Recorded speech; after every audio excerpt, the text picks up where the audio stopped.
Kita lanjutkan perbincangan kami, Pak Yayat. Tadi saya sudah sempat tanyakan, dengan adanya 3 provinsi ini tentunya kontur dan juga tanah dari masing-masing wilayah berbeda. Lantas yang perlu di garis bawahi adalah adanya kekhawatiran jika dibangun di tempat yang rawan bencana, maka akan ada potensi bencana yang berulang. Pak Yayat.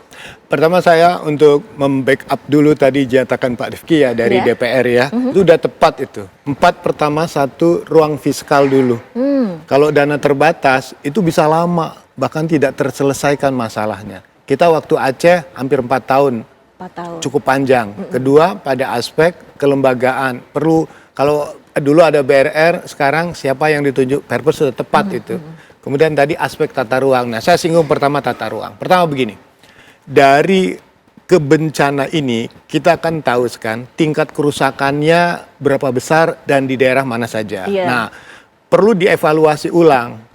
Mana yang mungkin ya masih bisa dipertahankan, mana yang harus direlokasi. Jadi kalau menurut saya bisa meminta kepada Kementerian ATR untuk memetakan ulang wilayah kawasan yang terkena bencana tersebut. Artinya kita harus memikirkan pada tingkat risiko ya, mitigasi kawasan yang paling rentan sampai yang paling aman. Nah, sekarang pada konteks untuk pemulihan rehabilitasi maupun rekonstruksi. Tadi kita butuh areal permukiman. Nah, sekarang dari data ini saya minta mungkin yang paling penting adalah verifikasi data untuk melihat dan memetakan semua pemukiman yang tadi dari tingkat kerusakan ringan, sedang, dan berat. Nah, kalau yang berat sampai hilang, ini mau dikemanain? Nah, jadi yang harus kita buat adalah zona aman terlebih dahulu dari yang terkena bencana ini. Siapa yang akan direlokasi? Pertanyaan tadi, apakah pemerintah daerah sudah punya lokasi baru atau tidak? Kedua, tadi pada kondisi aset tanah. Itu tadi betul dikatakan dari DPR. Ini bagaimana tanah yang hilang, tanah yang berubah, itu bagaimana posisinya? Kadang-kadang kita kan tidak punya apa-apa lagi. Tahu-tahu rumah hilang, tanah hilang. Saya dapat apa lagi? Nah, ini kan perlu diperhatikan. Kalau saya mendapatkan penggantian berapa besar? Nah, dari Huntara kepada Huntap, hunian tetap berapa? Konsepnya berapa besar? Karena ada yang mengatakan rumah saya tadi besar, terus tiba-tiba kok dapat kecil. Nah, itu bagaimana cara rasa keadilan? Karena biasa nanti dalam konteks rekonstruksinya ada yang protes. Kok saya rusaknya berat, yang sana ringan. Dia dapat dananya sama. Nah, maka saya minta satu, verifikasi data terlebih dahulu harus detail untuk mendapatkan apa? Besaran, ukuran, tingkat kerusakan ringan, sedang, berat. Mengapa ini penting? Karena nanti implikasinya pada biaya. Biayanya berapa yang harus dikeluarkan untuk satuan unit rumahnya? Kalau misalnya nanti nggak ada tanahnya, dari mana nih tanahnya? Apa ngambil tanah dari hutan lagi yang dibuka? Atau area-area baru? Ini kan juga harus ada pematangan baru. Terus bagaimana dengan tanah yang sebetulnya habis bencana itu masih layak nggak ditempati? Tentu kan tidak ya. Nah, ini perlu dipertimbangkan. Maka untuk ini, kalau menurut saya ya, harus ada satgas yang cepat bertindak pada 3 wilayah ini. Tapi pertanyaan dari DPR betul. Ini penugasannya bagaimana? Nah, kalau anggaran nggak ada, apakah semua handover atau di take over oleh pusat? Nah, ini maka saya minta, bukan saya minta ya, saya menyarankan ya, kalau bisa segera dibentukkan fungsi kelembagaan ini supaya apa? Waktu itu penting. Kita kan ada target berapa nih? 100 hari. Mau setahun, 2 tahun, 3 tahun. Belajar dari Aceh kita 4 tahun loh. 4 tahun. 4 tahun waktu ada tsunami itu.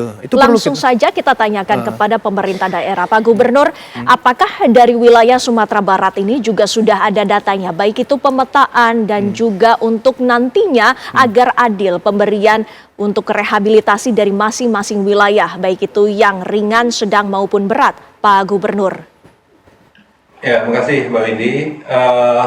Untuk data, alhamdulillah kita sudah punya data terpadu karena memang ini ditangani oleh tim terpadu kerjasama antara Pangdam dan kemudian juga Polda dan semua Forkopimda, dan kita bersama. Insya Allah kita ada punya dashboard untuk real time. Jadi setiap hari itu akan ada laporan tambahan perubahan data-data kita.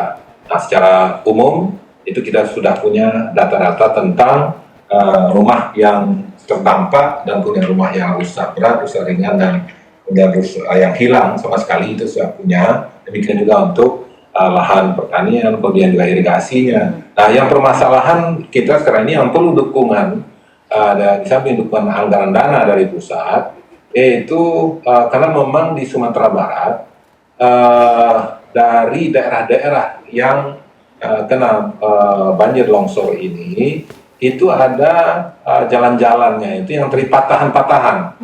Jadi terjadi pergeseran yang juga cukup tinggi patahannya. Dan kemudian juga beberapa bukit-bukit itu juga sudah ada sekarang retakan-retakan yang terjadi. Nah, maksud itu kita sudah meminta bantuan kepada Badan Geologi untuk memetakan tentang mana tanah yang rentan di samping yang kemarin itu memberikan dampak terhadap korban dan kerusakan, dan kemudian dari kawasan-kawasan itu mana lagi yang rentan. Ini perlu peta untuk itu, sehingga nanti dengan masukan ini semuanya, maka kita punya daerah yang aman untuk relokasi kepada warga masyarakat kita ini. Nah, termasuk juga bangunan sekolah, kemudian juga bangunan kantor yang rusak, dan kemudian juga puskesmas dan yang lainnya, tentu pada tempat yang aman. Nah, untuk itu mudah-mudahan yang akan bisa lebih cepat, dan kemudian kita juga berkoordinasi dengan perguruan tinggi yang ada di Sumatera Barat untuk minta dukungan, dan mudah-mudahan ini akan kita punya data yang lebih komprehensif sehingga kita sudah tahu memetakan mana daerah yang aman untuk itu. Dan dari Bupati Wali Kota, rapat kita kemarin dengan BNPB untuk hanya sementara sudah ada beberapa lokasi-lokasi yang memang harus segera kita bangunkan, sehingga memang masyarakat yang tinggal di pengungsian hari ini itu bisa segera pada rumah yang lebih representatif. Itu dengan sementara itu sembari kita mempersiapkan daerah yang untuk hunian tetap nantinya, dan demikian juga untuk titik-titik yang jembatan, kemudian rusak, dan kemudian juga irigasi. Semuanya kita sudah punya data untuk itu. Mudah-mudahan ini akan tetap kita update dan kita sempurnakan, sehingga kita pun juga bisa menghitung beberapa dana yang dibutuhkan dalam rangka untuk merekonstruksi bangunan-bangunan tersebut kembali.